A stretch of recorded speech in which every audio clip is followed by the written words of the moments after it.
if you're being obedient, people are going to see Jesus through your actions. If you are doing what God has called you to do,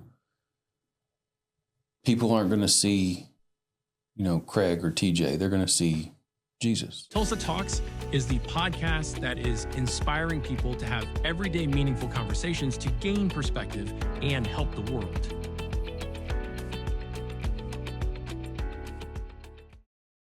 But I grew up Baptist, not necessarily Southern Baptist, but Baptist, and then I was on staff at a Baptist church before this, and so I've been Baptist. How do you stay in the Baptist church and get your eyes off yourself? Because most Baptist churches that I've been around were very self-thinking. Yeah. Have you seen that? Yes, absolutely. I mean, you get it, and people who are growing churches, and they kind of get inward focused, and they want to grow a church, and they want to see, their church, and they do it for the right reasons. They want to affect people, and they want to, affect their surroundings and their neighborhood. But, you kind of. You kind of double took that word. Do you think that your church needs to be infectious to be effective? Oh, yeah. Yeah. I mean, you have to get into the lives of people. So you have to be affecting the people, infecting the people around you, the neighborhood, the communities, and to be a good, growing, healthy church. You can't be inward focused. And a lot of churches, they do that, and they get to a certain point, and I don't think they have negative intentions in mind a lot of the times. Hopefully not. But you see them get to the point where they're like, well, it's our way. And where like a lot of these younger churches, the newer churches, the church plants are like about the ministry, and they want to help different churches in their community. And we've had a lot of help from different churches as we're kind of redoing everything at our church, and other churches are helping your congregation? Absolutely. Yeah. That's kind of an odd thought, isn't it? No. I mean, in the traditional sense, yeah, it's an odd thought, but in the ministry sense and like the biblical sense, no, it's not an odd thought. It's what How you're has it been supposed to be helping doing. you? I mean, we've gotten donations from like material things and computers and speakers and wires and whatever it is, from my previous church, from a lot of different churches. They're there to help. They want to see us succeed. They're looking at the big kingdom picture, and so I'm more than happy to, as a church with not a lot of budget, I'll take those gifts and I'll help them out how I can. How do you guys go out into the community, or do you? How do you affect the area around you? We are starting to do it a little bit more. We're going to be doing a back to school bash. We did one last year, and we gave out school supplies just because it's a lower income community around us. It's directly around us. And so, school supplies and a dinner. We had professional wrestling there. So, yeah, we would tell people, we'd go around to the neighborhood and say, hey, we're having a back to school bash, and people were like, okay. And we went door knocking to every house in the community. And like I said, people are there to serve. They've been so helpful. But you knock on the door and say, hey, we're doing back to school bash. And they're like, okay. I'm like, well, there's going to be food there. I'm like, okay. They're not super enthusiastic about it. I'm like, well, free, school supplies. I'm like, yeah, that sounds fun. I'm like, there's going to be professional wrestling. They're like, hang on. What? We'll be there. Well, what time is it? And I'm like, okay, yeah.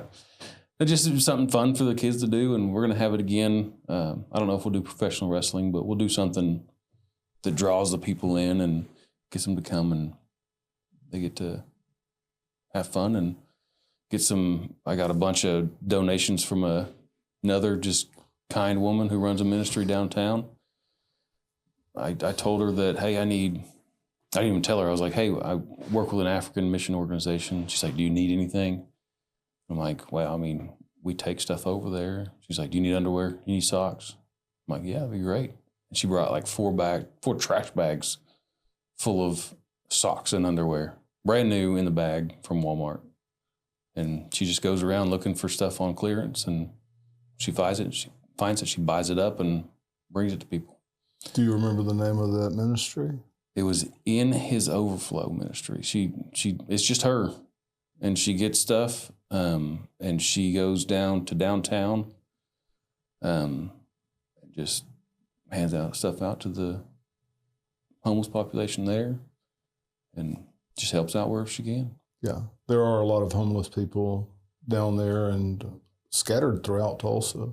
Oh yeah, and doesn't seem like it's a shrinking population. Yeah, last time I heard, a week or two ago, they said there were somewhere around 1,400 or 1,500 documented homeless. And that's not counting the couch surfers and the people that live in their cars. Mm-hmm. So a friend of mine that's been in the homeless ministry arena for a decade said that there's probably twice that. I believe it. And you guys are located in a lower income place over close to Catoosa, 161st Street exit, you said. Yep. 161st and Admiral right there. And you not only pastor that church, but you go to Africa occasionally. Yep. Yeah. I've been a part of the Place of Refuge Global. I've been a part of them for about 5 years. They started in 2018. They got an orphanage up and running, and they have 12 boys and 12 girls over there that it's been the same 12 boys and 12 girls the whole time, with the exception of one.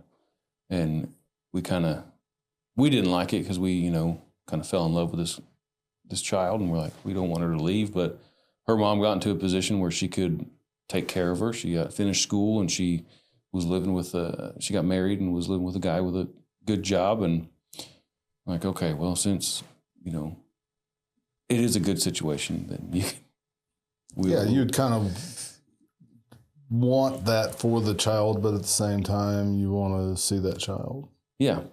And she lives near the orphanage, so we can still, once we go over there, we can go see her, and she's still a part of some of the stuff we have going on.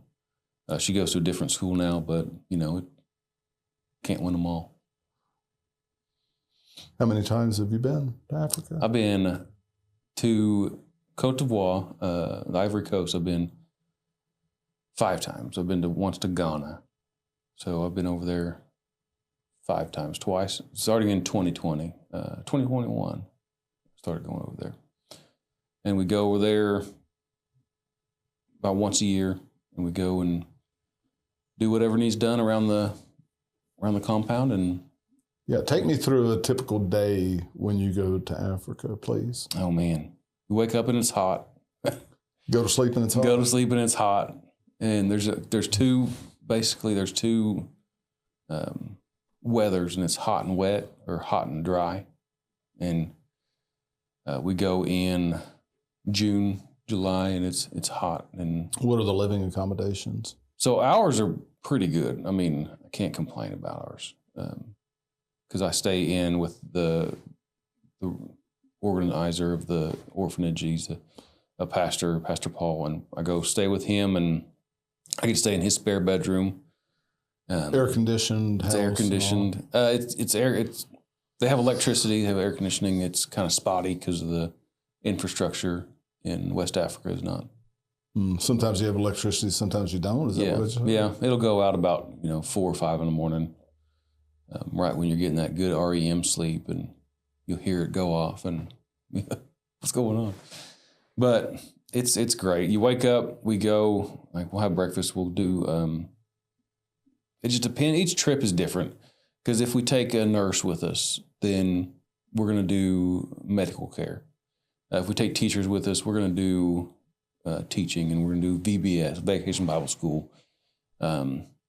we took pastors the trip before last, and we did pastor training with the pastors from all around, kind of from the different villages, and they came, and we just went over like core doctrine of the Christian faith, and we didn't do it because they're different denominations, just like we are, and we did it, the core doctrine that Christians believe. This is what we need to go over, and we asked before we go, like, is there anything that you see?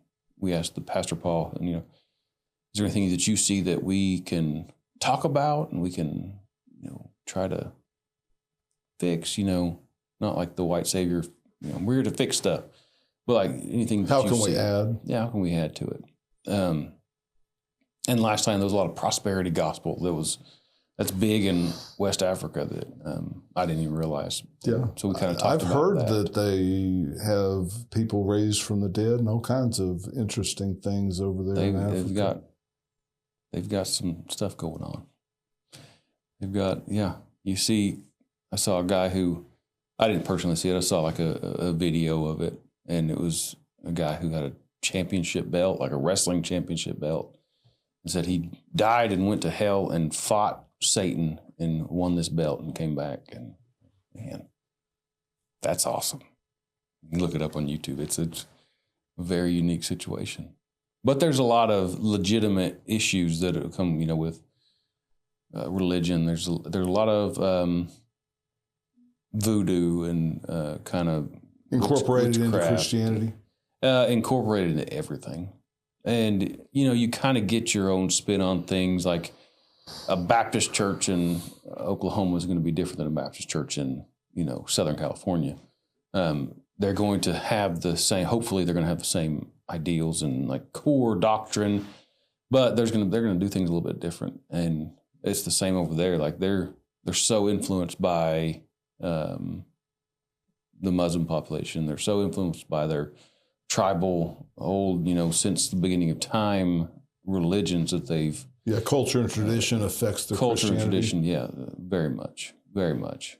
And to be an effective church and an effective outlet, and bring people in, you have to kind of be a part of their culture and part of their tradition, but not letting it affect core doctrine. Core doctrine is important. Yeah. I thought that I was supposed to go and change everybody and talk at them and all of that when I was younger, and I realized that is not my place. God will transform them as He sees, and I've hook, line, and sinker to be all things to all men so that I might save some. And if I try to go in there and into anybody's world that's not me and myself, anybody else's world, and try to force things on people, it's not very effective. Yeah, and you can see, even the kid, because we go, and that's our priority, is spending time with the kids and making sure they're taken care of. And we go and we do a lot of training with the mamas and the women who are over the individual houses, and we'll talk with them and make sure everything's going right. And we do a lot of administrative stuff while we're there. But the key thing is spending time with those kids and making sure we're not just you hate to be the white savior. Like, we're here to help, and we have to. We're not going to be there. We're there for 10 days, and that's with travel. And so we're not there the whole time. So we have to give over some of the responsibility. We have to delegate authority and instruct and inspire and move on. Yeah. Kind of evangelical. Yeah. And so we do that. We go and we kind of be there for the mamas and aunties and Pastor Paul and the guards. We have guards there full time, and but you don't want to be the person, because they'll see that, like the kids will see that, like, you're not authentic. Like, if you're not authentic, if you're coming here just to like take selfies and do that kind of thing, that hard for somebody to buy. People will see it. Yeah, hard for somebody to buy in when you're selfish. Yeah, but the kids, they love it when we come, and we have a great time when we come, and just getting to see, because you see like the difference that it makes. It truly does make a difference. Just being there, part of, you know, that week, and spending time with them in the evenings and playing with them. And they get mad because we go to different villages and we do like a vacation Bible school. We do wound care. We give out glasses, because over there in West Africa, I'm an optometrist. I'm here, not so much, but we go and we take, you know, reading glasses from the dollar store, and we take them and we hold up a Bible or hold up a book and we say, hey, is this clear? Is this better or worse? And, you know, so we trade them out until they can see better, and then we, you know, give them a pair of glasses. And there, I'm an optometrist, but the kids are like, why are you going to another village? Like, we want you to spend time here with us. And they get kind of jealous, which is a normal kid thing. Like, why are you going to work, Dad? Like, because we have to work. I'm sorry. Yeah. But, so you guys do VBS, or Vacation Bible School, pretty rapid fire if you're going just 10 days and you're going. Oh, yeah. We do like a village a day. Like, we did 2 last time we went, and it was a small team that went. There was only 4 of us that went. My wife and I, and then 2 ladies. And we went, and it was pretty easy. We had it on the ground missionary there, so he was there with us, and he could translate and things like that. But it was a small group, but we still were able to do 2 VBSs. Go teach them about the love of God and play games with them. And how do you help people see the bigger picture in Christ and not offend their culture, not offend the Muslim influence and the voodoo and witchcraft influence? How do you break that somewhat, or at least open them to the opportunity that there might be more or different? Yeah, well, you can't go in there expecting to like change stuff overnight. You can't go in there expecting to be like, okay, this is the way we do it in Oklahoma, so this is the way we got to do it. You know, 24 hours away, basically. You just can't go in there with that kind of mentality. You have to go in there as a believer and as a child of God, and just, you know, try and help them become a better believer and a better child of God. There's some stuff that like you can't like, and with Christianity, you can't like not draw a line on. Like, no, this is wrong. This is right. But the New Testament talks about that, about how they were incorporating things that weren't proper. Yeah. And called them out pretty strongly on it. Yeah, it's a seems like that'd be a hard balance. It's a hard balance, but you have to ultimately have their best interests in mind. We're not there to make little white people. Like, I mean, be as blunt as I can. I'm a fairly blunt person. We're not there to make little white people. We're not there to make little Americans. They have their own stuff. They have their own culture. We have to respect it. But we can't do that at and sacrifice biblical integrity when we do that. So we go, and, you know, there's some stuff that just, witchcraft is just like can't do it. Like, it's bad. There's nothing good that comes from that. And the Muslim influence, the Muslims that are there, that's not like the radical Muslims you see on TV, on the news and stuff here.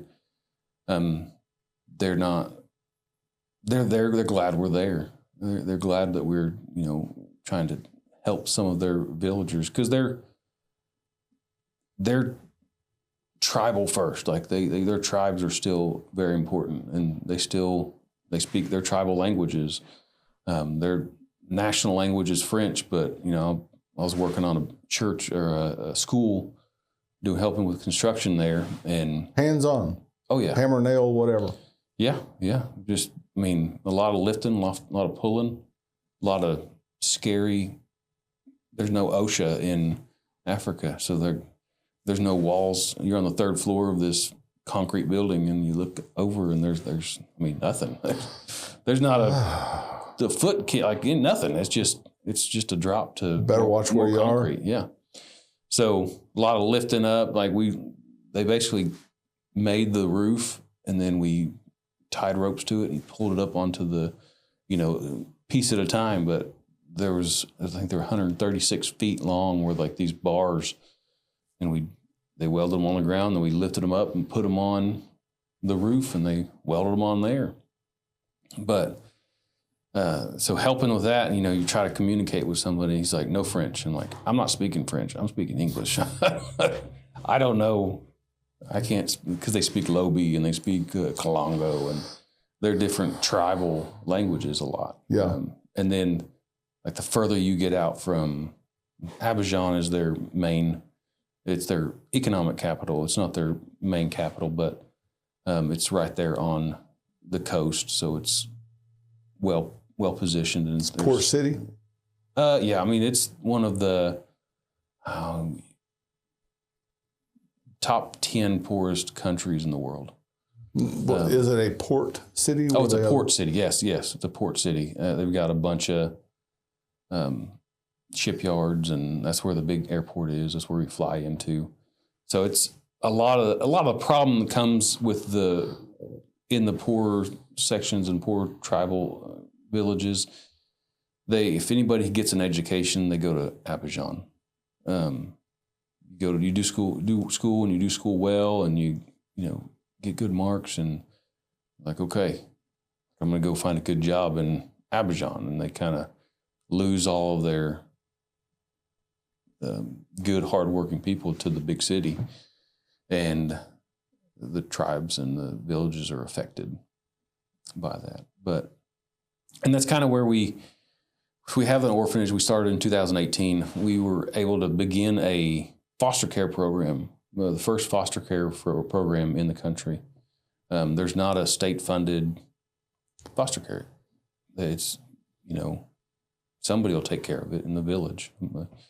Somebody will be there. And, it wasn't working to its full extent. So we were able to start a foster care program, and people here, supporters here, basically support that kid going to school, getting fed. But we don't take them out of their village and, bring them to our orphanage. We leave them in the village. We help them help their village. Because we're not, like I said, we're not there to bring in these Western kids or bring in these tribal Western kids ideas. And then send Western kids out into the country. Yeah. So, we have phenomenal kids who live at our orphanage, but we do see that, hey, they're more spoiled than, because they get these Americans that come once a year and bring them presents, and which you can't help. I'm not going to stop, Yeah. playing and having fun with them, but You've said orphanage a couple of times, and that is what you go over there to do. Mm-hmm. And that brings my mind to the family dynamic. Mm-hmm. How is their culture over there as far as marriage and family, the importance of family? I mean, family's important. Family's really important. And So they have a nuclear type family there? Mom, dad, kids?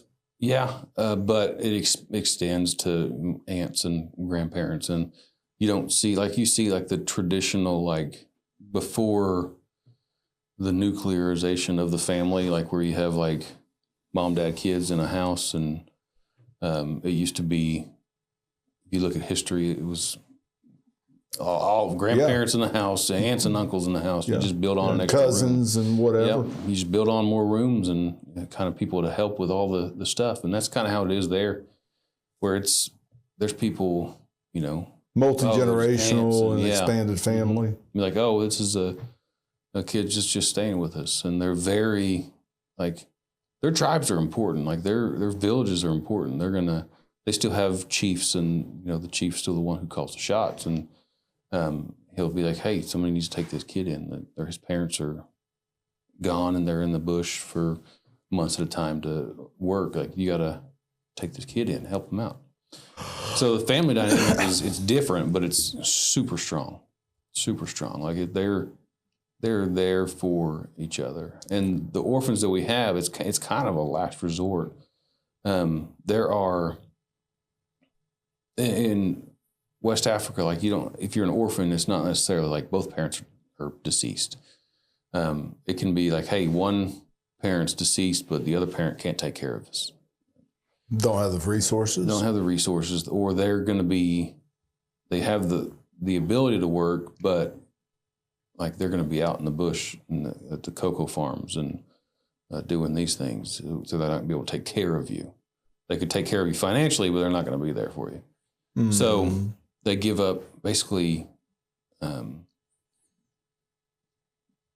Pastor Paul, the manager there, the guy who runs it, he becomes their guardian, legal guardian, and then they come and they have a mama and an auntie who lives in the boys' house, and a mama and an auntie who lives in the girls' house, and they're the mamas, they're the moms, they're the ones who are cooking dinner and doing all this stuff. So no dads there, not at the orphanage on the compound. We have 2 guards who are males, but there is a kind of a lack of a male role. We have Pastor Paul, who's they very well respected, not just by our kids and our staff, but by the community in large.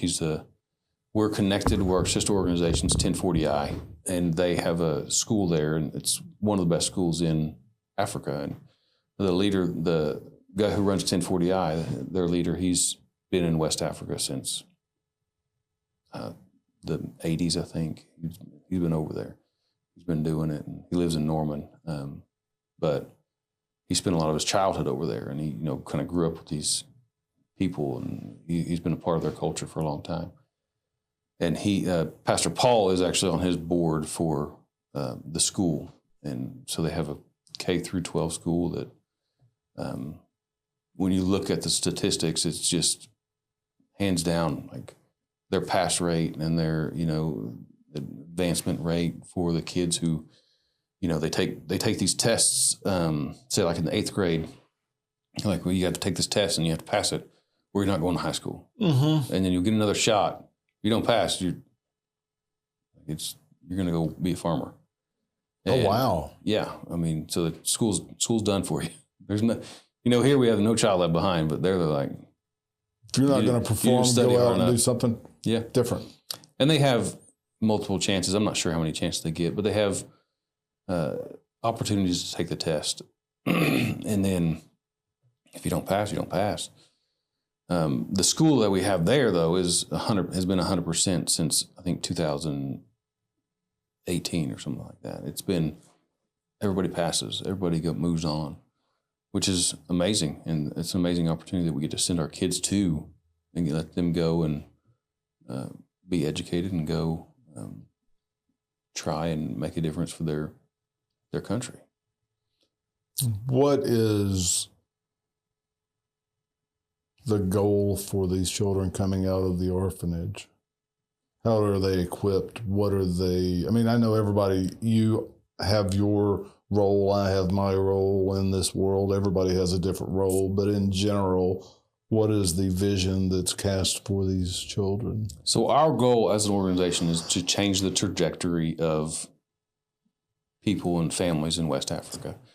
We don't have like a set in stone, because we started 2018. We started then, and the kids were young. The kids were really young. So we're coming to a point where we're like, what do we do about college? What do we do? We're going to continue to take care of them just like we would our own kids. Like I have 6 kids. I have 5 little white kids, 5 American kids, and then we have an African adopted son, Othniel. And he's the oldest. He's getting to the point. He's 16. He's getting to the point where, like, hey, in a couple of years, you got 3 years of school left. Like, what are we going to do? How are we going to tackle that college issue and about jobs and for the females, like the girls there? Are we going to do dowries, because dowries are still important over there? We're in love, but you got to have a dowry. Yeah. So we're kind of tackling those as they come up, and we've been working on some stuff as a board and as a staff to figure out, like, what do we do once these kids are at the point where they're out of the school and they're out of the orphanage, and we want the kids to be still part of our family and still doing things that, glorify God and change the trajectory of families in West Africa. So we're kind of jumping those hurdles as they come up. But, we're still going to be involved with them as they grow and as they graduate. But we want them to be there for their community, because we can't be there all the time. So we have to raise up leaders and raise up educated people who can take that on. The people from the villages go into the port city, larger area, larger population, more skilled, trained jobs, go to college there, and then they don't return to the villages. Yeah. Do you guys have an answer for helping the villages long-term through the orphanage to not have that affected as much? That's kind of what we were trying to do through the foster care program.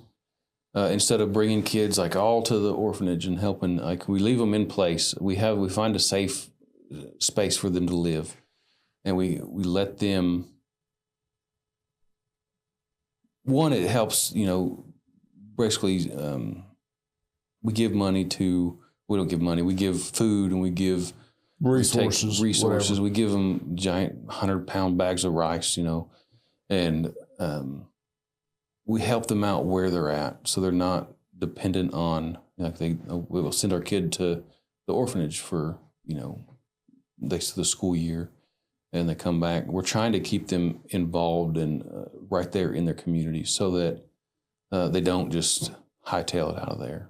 And to a certain extent, you can't stop them from leaving once they graduate, and once they're men or women who are going to make their own decisions. But we can leave them in their homes and for as long as possible, so that maybe they're more attached, more dedicated to staying there and helping to grow their village or their tribe. But we saw that. We were meeting with people who are over there who were just well-educated Ivorians who were like, this is the issue that we see. Because you go over there, you're not there for 355 days of the year. We're in communication with them, but it's not the same as being on the ground with them. And then we go there and they're like, hey, these are the issues that we have. We're raising kids. It's a younger population. Like, the teachers are younger. They had a big civil war there in the beginning of the 2000s, early 2000s. They had a big civil war there. So a lot of the workforce is young, 20s, 30s. The older people died during that war? A lot of them. It was significant. That's the first thing that people ask, like, will we see, these types of animals and like giraffes and, will we see all these? And no, like, a lot of them died during the Civil War, and there's not really a route for them to come back into because, they were there and they're kind of locked in with all the human-made roads and things like that. And now that they're gone, there's not really a way for them to migrate back in.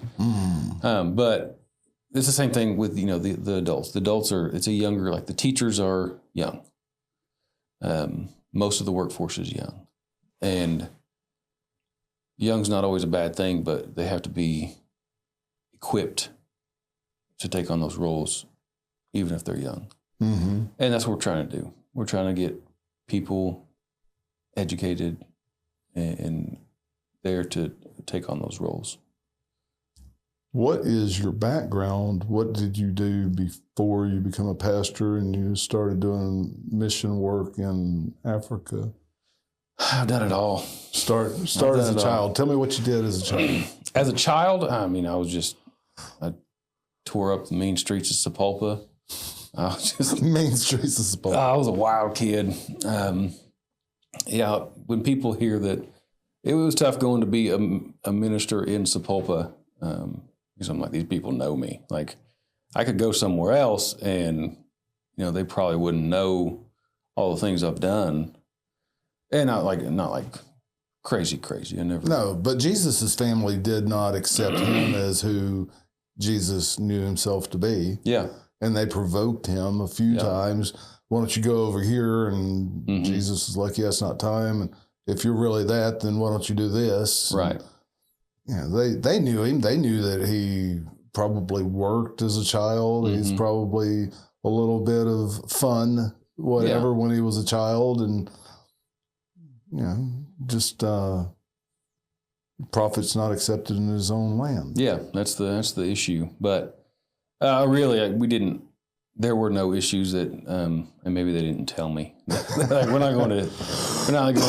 He's pastoring at that church. I was the youth pastor and pastor of Discipleship, and we wore a lot of hats. We were a young church. We founded in 2015, so I started in 2019. We were still everybody wearing a lot of hats, and so they saw me and they're like, maybe they said, no, I'm not going to that church, but that's okay. So I grew up in Sapulpa, joined the Marine Corps right out of high school. Maybe I was Why? Why the Marine Corps? Why the Marine Corps? I knew I was going to go in the military. That was kind of what I was going to do from early on. I was a kid. I was like, that's going to be my life. That's what I'm going to do. My grandparents, both sides, they're in the military, Army, Air Force.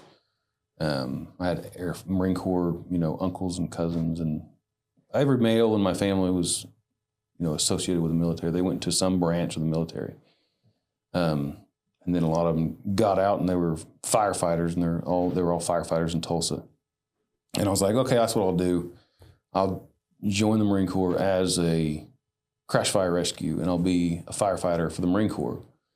And so went through boot camp, got finished with that, and then I was at Marine combat training in San Diego, and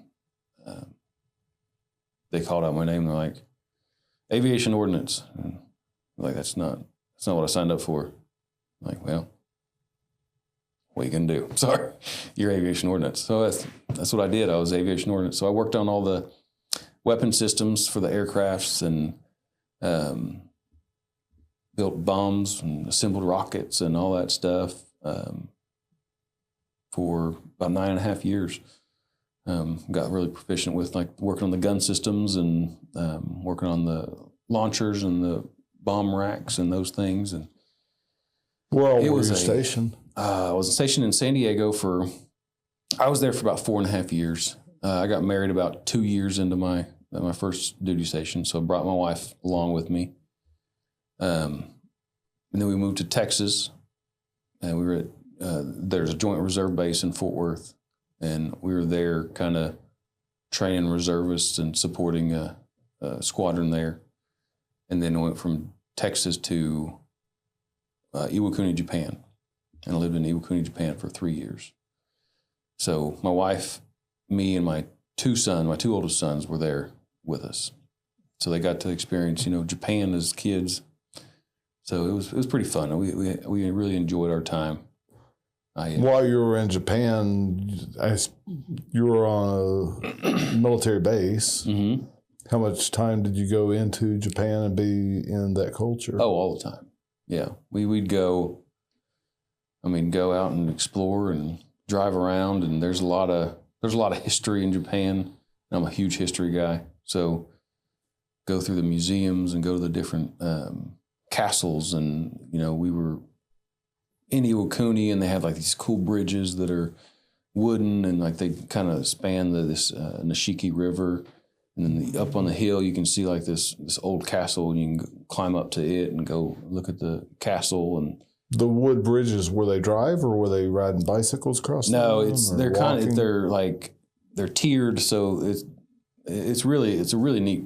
If you ever were able to look it up, it's the Iwakuni Bridge, and it's over the Nishiki River. It's got humps on it, so it's only foot traffic. You can't ride bikes. You can't ride cars. It's only foot traffic, but it's this giant wooden bridge. It's really neat. It's really neat. There's a lot of stuff that was over there that we've talked about going back and, working for the DOD or something like that, or doing some kind of ministry over there. Just we'll get tired of being here. Like, we should move back to Japan because there's so much to do, so much to see. And like we went to the, Tokyo and Kyoto and the different bases around there, but the different, just different things. Climbed Mount Fuji, so climbed a volcano, and got my picture taken at the top. And I got a wooden walking stick they have little coal ember stoves that they put these brands in, and they'll burn your walking stick. So you got it marked and got full of markings. It's just neat stuff. And so climbed Mount Fuji, did lots of stuff over there. Like, we didn't really stick around base a whole lot. We'd stick around there to do the American things, like go shopping and like buy groceries. But we also went out in town and ate their food, bought their groceries, and they've got the best convenience stores, grocery stores, food like that you can imagine. It's amazing. We went to like the national championships of basically like the sumo wrestling Super Bowl. Okay. And like watch those, and it's just, I don't like to sit around and just like sit. I like doing stuff. I like being active, and we did a lot of stuff over there. With you experiencing this many different things in your life, Africa, Japan, Southern California, how has it affected you, and do you know how much it's affected you leading your small congregation? Oh, yeah, absolutely. Because churches are, if you have a church that's just everybody's the same way, everybody's the same thing, like they're all cowboys, they're all bikers. Those are good churches to have, and they bring people in from that demographic. But if you have a church that is like full of people who are different walks of life, then they all get to, grow as a community. They all get to be, hey, I'm going to learn something from this little. I have a little old lady who is she's from Italy. She moved here during World War II. Like, she's been here since she was 16, and like she said, the first thing I saw was the Statue of Liberty. She's like, I love this country. I love everything about it. But she has a different perspective than, somebody else would who's never been anywhere and, never had to escape hardship like that. So you grow as a person, as a congregation, by having like these people from every walk of life. And I'm able to minister to people from a lot of walks of life because I've done a lot of stuff. And I think it helps with my ministry a great deal because, I can deal with somebody who's from the big city or from rural suburbs of Tulsa.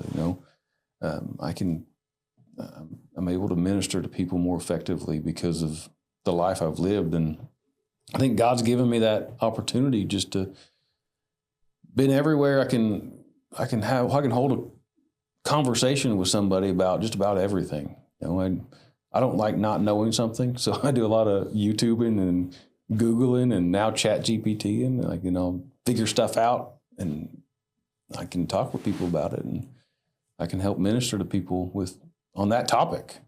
So it's a lot of fun. I'm very appreciative of the life I've led.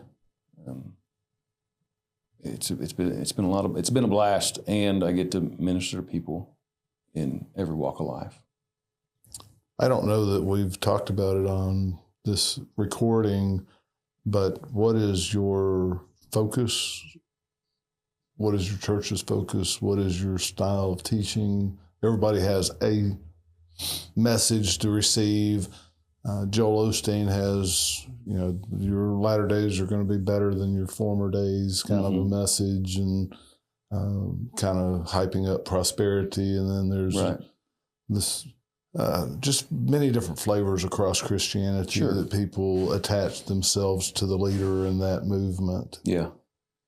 I mean, hopefully my latter days are better than my former days. Like, that's the goal. But I'm not, shooting for earthly stuff. Like, if this is our best life right now, then eternity's going to be not. If this is our best life, eternity's not going to be great. Because eternity, if we're Christian, we're saved, and eternity is the goal, and this earthly stuff is not. My church, we've been focusing on obedience, and we've been focusing a lot on just being wherever God wants you to be, being obedient, doing what God wants you to do. You have to focus on that, and then taking the spotlight off of ourselves and focusing it on God. I don't want people to see me in the pulpit. I want them to see God. I don't want people to be like, oh, look at TJ, he went to Africa so many times, and what a great guy. I'm like, no, that is not what I want you to see. I want you to see the kids over there who are influenced for the better, and they have clean water now, and they have food now, and they have parental figures now, and they're able to go to school, and they're educated in those things. I don't want you to see, how great TJ is. My wife is the director of operations. I don't want you to see how great Lindsay is. Those things aren't ultimately important. Like, I don't. You say, like, I don't care how people see me. I want them to. I do to a certain extent, because I want them to see God through my actions. I want them to see, that's how Jesus loves people. Like that's he's loving people like Jesus would, not like, man, what a kind-hearted person. Yeah, because that's just not what we're supposed to do. Like we're here to, make disciples of all nations, to to love our neighbor as ourselves. Like we were talking earlier, your commandment, like this commandment I give to you, love the Lord God with all your heart, all your soul, all your mind, and love your neighbor as yourself. And that's God's commandment to us. That's what we're supposed to be doing. And that encompasses it all. That will. You do that, the rest of it's taken care of. You do that, you're pretty much set. Like, you don't have to worry about a whole lot. I mean, in the big picture. Yeah. Yeah. Well, when you're practically walking love out as your life, then you're allowing God's resources, abilities, gifts to be that. Yeah. Because it's not abstract, right? Love is not abstract. Love is absolutely intentional and practical. Jesus loved people the right way. Oh, yeah. Right? Yeah. And that's my hero. Jesus is my hero. Yeah. If somebody asked me who, my hero or who's my mentor, and he's it. Yeah.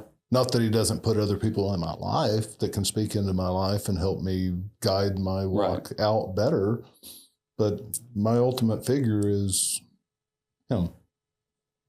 Yeah. In practical terms. And I mean, it should be. I mean, I feel like, and that's the same thing with, if I'm discipling somebody, if I'm speaking into somebody's life, I don't want them to be like, I want to be like TJ. Like, no, don't do that. Because, man, it's, I got it all put together on the outside, but man, you want to know what's going on underneath. I'm crazy. But I want them to see, hey, he's discipling me. He's a good role model because he follows Jesus. I think Paul said, emulate me as I emulate Christ. Absolutely. Well, Paul didn't say, hey, do what Paul does. Yeah. Paul says, hey, do what I do because I'm doing what Jesus does. And that's what we should be doing. That's the goal, pointing people to Jesus. Everything we do should be pointing to him. And that's just it. Yeah, I typically ask at the end of our conversations here at Tulsa Talks, what is a key? What is a key that you would hand to somebody if there was one key to hand to them? Yeah. And you might have just said it. Yeah. I mean, show people Jesus through your actions. Be obedient. If you're being obedient, people are going to see Jesus through your actions. If you are doing what God has called you to do, people aren't going to see, Craig or TJ. They're going to see Jesus. We need to be pointing people to Jesus. What would the world look like if more people emulated Jesus? Man, it'd be a pretty good world. It'd be somewhere that you'd want to stay. But I think we're falling away from it more and more as a community, as a world, than what we once were. And, you hate to say it, but and maybe every generation has said it. Probably every generation has said it since, the beginning of time. Like, well, this new generation now but, I think it's true. I think we're slowly on the wrong path. I think we're going just not a good trajectory. So I used to have a pastor when I was in Fort Worth. He would say about, your Christian life. And he's like, 1% better every day. Like if you're 1% more like Jesus every single day, like today doesn't look like that big of a deal, but like stretch it over a year, then stretch it over 10 years. And 1% is, it's a lot. Like if you work in like construction or like something like that, you're drilling a horizontal line and you're like, well, we're just off by 1% or 0.5%.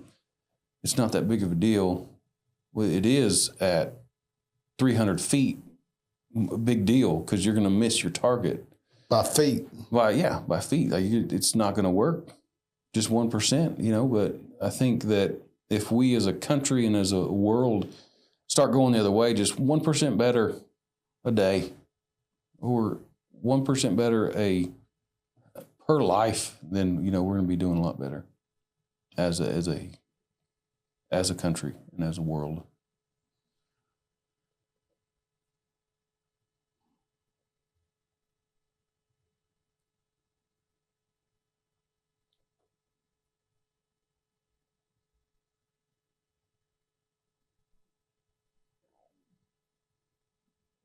Hope you can't hear my stomach growling through that microphone.